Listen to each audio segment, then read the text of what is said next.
À l'origine, c'est notre ancien vice-président développement économique, Bernard Courtecuisse, qui souhaitait créer une maison des entreprises pour le territoire, pour les entreprises de ce territoire. Nous avons donc récupéré, moi en tant que vice-président, ce projet et nous avons voulu mettre une dimension sur cette maison des entreprises, portée sur les transitions environnementales, les transitions sociétales qui sont importantes pour notre territoire. Nous voulions que ce bâtiment soit un bâtiment exemplaire. C'est un bâtiment qui est E3C2, c'est-à-dire qui consomme peu d'énergie aujourd'hui et qui relâche très peu de carbone. Labellisé Cradle to Cradle, c'est-à-dire que ce bâtiment, aujourd'hui construit sur ce site, peut demain se déplacer, être reconstruit dans son intégralité sans impact environnemental. Donc ça, nous y tenions énormément au niveau des conseils communautaires de Pével-Carambeau. Demain, si nous souhaitons que les entreprises nous accompagnent dans cette démarche par rapport à notre projet de territoire, il faut que nous, au niveau de notre territoire, nous soyons exemplaires. On a une partie hameau, une partie place, une partie verger et puis une partie forge qui reprennent les différents secteurs d'activité au sein du bâtiment. Ce qui permet d'avoir un bâtiment qui va accueillir un terreau d'entreprise pour Pével-Carambeau demain. Finalement, un bâtiment vertueux rien que par le choix des matériaux. Chaque élément est fait à la main, posé au sol. Une fois assemblé, levé à la grue. On allait chercher chaque bois qui est numéroté selon le plan, assemblé, donc tout est vissé, serré à la boulonneuse. Pour lever les contreventements, les portiques, une fois terminé, sachant que celui-ci il a été fait en deux parties, il fait à peu près au final 11 tonnes. On était tout simplement 3. On avait chacun un côté et puis on tirait, on braquait jusqu'à ce que la machine se lève bien l'engin à l'aplomb. Et puis après, on l'enquille dans les ferrures que vous voyez ici. Et ensuite, on met des broches dedans à la masse pour éviter qu'il bouge. On parle d'isolation en botte de paille dans une ossature bois et cette isolation-là permet d'avoir un confort d'hiver et un confort d'été optimal. On utilise un matériau qui est sain, qui est produit localement. Ici, dans les Hauts-de-France, on a une énorme production de paille de blé. On a aussi un produit qui a une performance environnementale exceptionnelle, imbattable, et qui répond aux réglementations environnementales et énergétiques d'aujourd'hui, mais qui va répondre aussi aux futures réglementations de demain. La paille est vraiment un matériau qui peut tenir sur le long terme. Elle tient même mieux que des matériaux qu'on a l'habitude de voir comme la laine de roche ou la laine de verre. Il y a des résistances techniques et au feu qui sont très intéressantes. Là, on est sur un chantier qui est fabriqué en atelier et qui ensuite est monté sur place. On va monter les murs et ensuite on va y ajouter la toiture. Donc ça nécessite pas mal de précautions vis-à-vis de la protection des ouvrages.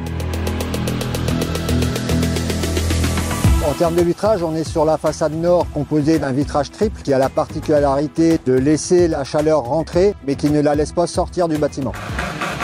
Après, sur les autres façades, on est sur du double vitrage qui fait quand même 4 cm d'épaisseur. Par contre, sur tout ce qui est rez-de-chaussée, on est sur un verre sécurite qui permet d'être anti-infraction.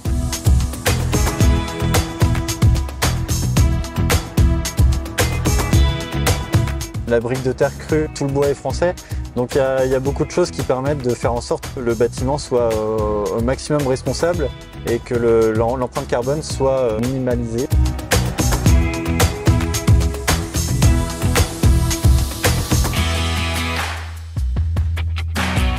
Le référencement C2C, ça va être s'assurer que le bâtiment suit les principes de l'économie circulaire, du cradle to cradle, et aussi qu'il ait un impact positif. Le bâtiment est conçu comme une banque de matériaux. Les informations sur le bâtiment sont recensées dans des fiches d'identité qui s'appellent des passeports circulaires sur la plateforme MyUpCycléa. Les produits sont choisis pour être sains et circulaires. Il y a l'aspect pédagogique du projet qui se veut être un projet démonstrateur de l'économie circulaire avec sa muséographie, sa matériothèque qui permettront aux entreprises du territoire mais aussi à des groupes de venir faire des visites pour recevoir de l'enseignement sur l'économie circulaire.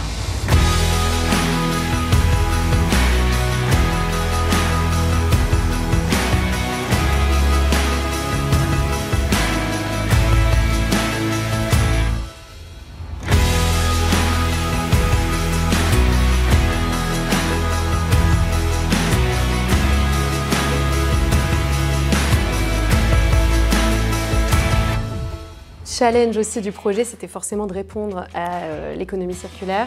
En plus de l'ergonomie au travail, bien sûr, qui était aussi un autre point important. On a pour ça imaginé plusieurs catégories de produits. Il y a tout ce qui était sur mesure, qui a été conçu avec des matériaux qui étaient labellisés. Et ensuite, tout ce qui vient de l'achat, où on a pu choisir des mobiliers du commerce qui avaient eux-mêmes également des labels et des éléments qu'on a chinés, récupérés pour leur donner une seconde vie.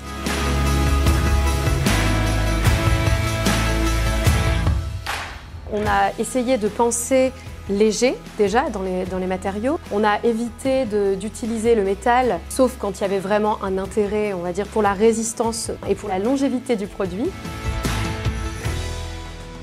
De cette expérience, je retiens réellement ce chantier école. Les entreprises ont appris, collectivement nous avons appris beaucoup sur l'éco-conception.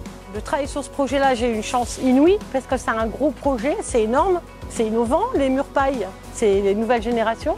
Alors un sentiment de joie et surtout voilà, la satisfaction de voir le résultat. C'est mon plus beau projet professionnel. Je l'ai vu d'être et je le vois se terminer, c'est fort en fait. Nous sommes satisfaits par rapport à cet engouement de notre territoire, de nos entreprises, de ces porteurs de projets. Ce lieu doit être demain le lieu emblématique de la réflexion sur notre économie durable, respectueuse de cet environnement et encore une fois circulaire. Ce que l'on fait aujourd'hui doit pouvoir demain être réutilisé à l'infini pour finalement arrêter de surconsommer cette terre d'abondance.